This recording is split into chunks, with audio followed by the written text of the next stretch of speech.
My wonderful student, welcome back. In this section, I'm going to talk about Python tuples. We previously talked about list, which is powerful. Now let's quickly talk about tuples. By definition, tuple is a collection which is ordered and unchangeable. In Python, tuples are implemented with round brackets.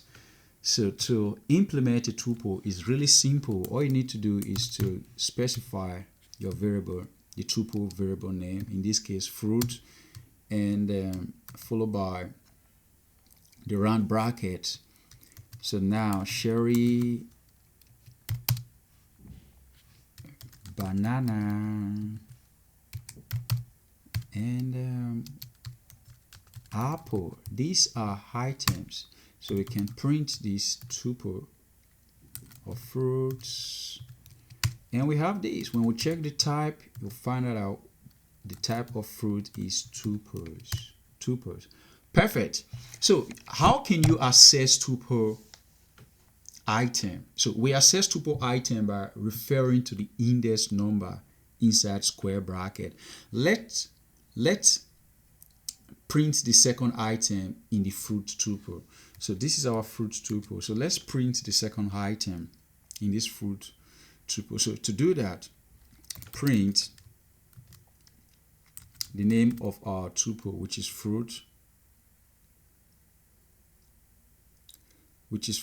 and square bracket. So to print the second item, remember the index, the item in tuple begins with 0. The index begins with 0, 1, and 2. So to print the first item, banana, which is 1, because we begin from 0 and 1. So 1 here should spit out banana, which is perfect. So negative indexing. So you have seen how to implement negative indexing in list. Negative indexing means beginning from the end. Negative 1 refers to the last item. Negative 2 refers to the second to the last item. So let's quickly bring back our fruit list. So print fruit, and negative 1 we spit out the last item apple, and negative 2 we bring out banana, which is perfect. So let's quickly proceed. Range of index. You can specify a range of index by specifying where to start and where to end the range. So let me quickly just bring out my fruit list, and I want to add 3 more fruit to it. So is kiwi a fruit? I don't know, but let me just add it. Melon and mango, and I know for sure mango is a fruit. I don't know about kiwi or melon. So let's print the range. Here we have fruits. So let's consider an example here. Let's return the second, third, and fourth item. So the second item will begin from 1. Remember 0, 1. And the fourth item. So the fourth item. Am I correct? So let's return the second, the third, and fourth item. The second, third, and fourth item. All right, so let's return it. So perfectly, we have banana, apple, and kiwi, which is very powerful. So the search, as you can see, the search starts at index 1, included. Index 1 was included, banana was included, and end at index 4, not included. As you can see, index 4 was not included. 0, 1, 2, 3, 4. Meta was not included. So let's quickly move on to change tuple values. Is it possible to change tuple values? No. Tuples are unchangeable or immutable. Once a tuple is created, you cannot change its value. So let me quickly so we have this fruit here. So let us try to change my Apple in this case. I want to quickly bring out the other short list. So let's try to change Apple in this case. So fruit in this case, we want the index of Apple should be 0, 1, 2, 2. In this case, there should be 2. So let's try to change it to mango and see what happens. As you can see, we have an error. Python just yelled at us saying typo error, tuple object does not support item assignment. So how can we solve this? So luckily for us, there is a workaround. You can convert the tuple. So how to solve it is that we need to convert this tuple, which is this tuple, this fruit tuple, we need to convert it to a list. So we need to convert the tuple into a list, then change the list. So when we make changes to the list, because list can be changed, and convert the list back into tuple. That is the way around. So we have our fruit list of tuple. So let's convert this tuple to a list. So to do that, we use the list constructor. So let s equal to list. Then we need to pass in our tuple, in this case, which is fruit. Now when we check the type of s, the issue spit out list. So now because we have a list, we have s, which is a list. Now we can easily change the value of Apple. Remember the index is 0, 1, 2. So here we have 2 equal to, let's quickly change it to mango. I'm so sorry, Apple, you have to leave. So now when we print the value of s, in this case, which is a list, we have mango has been replaced. Apple has been replaced with mango. So now let's convert our s, which is list. Let's convert it back to tuple. So how do we convert it back to tuple? All we need to do is to take the fruit variable, and now we use the tuple constructor to do that, and we pass in our list into it. That is it. Now when we check the value, let's print the value of fruit. We have cherry, banana, mango, and now when we check the type of fruit, what do you expect to see? We have tuple. Looping through a tuple. You can loop through the tuple item by using a for loop. It's very easy to do. So this is our tuple. Where are you? So this is our tuple. So let's loop through it. So by using the for s in fruit, I want you to print s. For s in fruit, print s. As you can see, we have cherry, banana, and apple. So let's check if item exists. It's really simple to do. Let's quickly go back to our list, our tuple list of fruit. So this is tuple. We can check it. We can just quickly check it. Yes, which is tuple.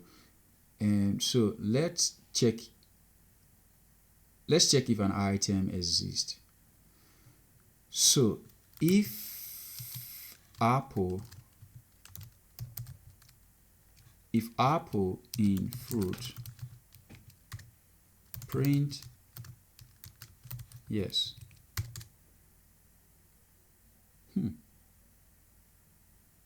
We have an error. Why?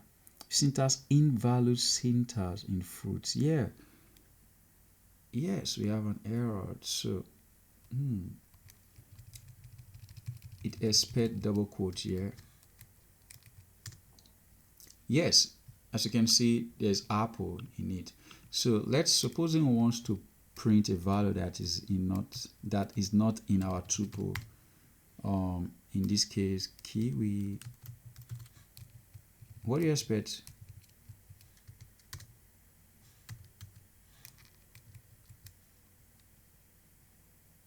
No, not apple.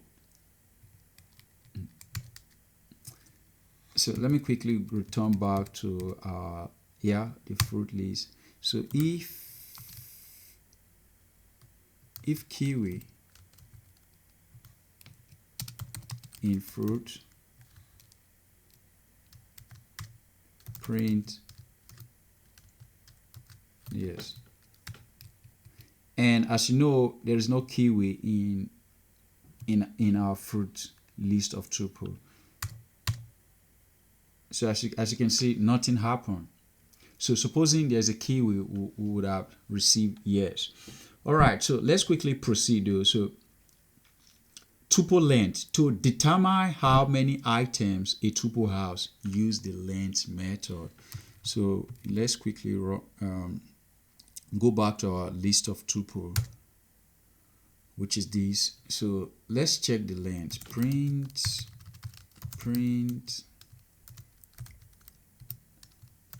the length. Let's check the length. We have 3, which is perfect. I want you to take notes here. Let's create tuple with one item. One item tuple. Take note here. One item tuple. Always remember to add comma to it. If you are creating just one item tuple, fruit in this case equal to just one item tuple apple. Always remember to add this comma here to it. So we can verify that by print type fruit. We have tuple. If you don't include the comma, Python will think you are creating a string, and we can see that in practice. Let me remove this. And now when we check the type, Python will think that you want to create a string. So I just want you to take note there. So how can we remove an item in tuple? You cannot remove item in tuple. It doesn't allow that. Tuple are unchangeable. You cannot remove item from it, but you can delete the tuple completely. To do that, we use the delete keyword. So let's quickly go back to our list of fruit. And now we use the delete keyword fruit. Now when we try to print fruit, the name fruit is not defined. As you can see, our tuple of fruit has been deleted.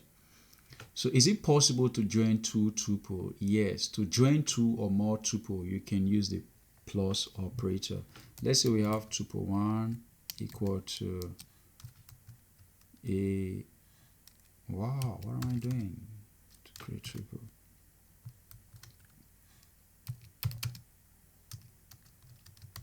B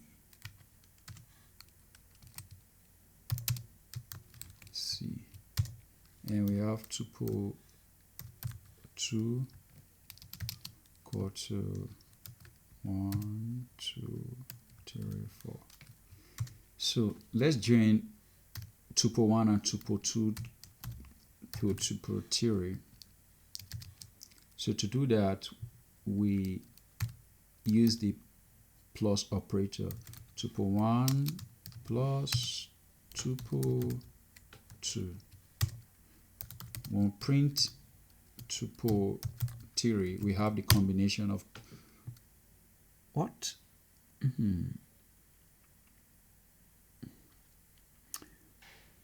I'm expected to see tuple 3. So here we have the combination of tuple 1 and tuple 2 joined together. Alright, so we can use the tuple constructor. We have seen that in practice to create a tuple as well. So let's say we have fruit. We can use fruit. We can use the tuple constructor. Tuple.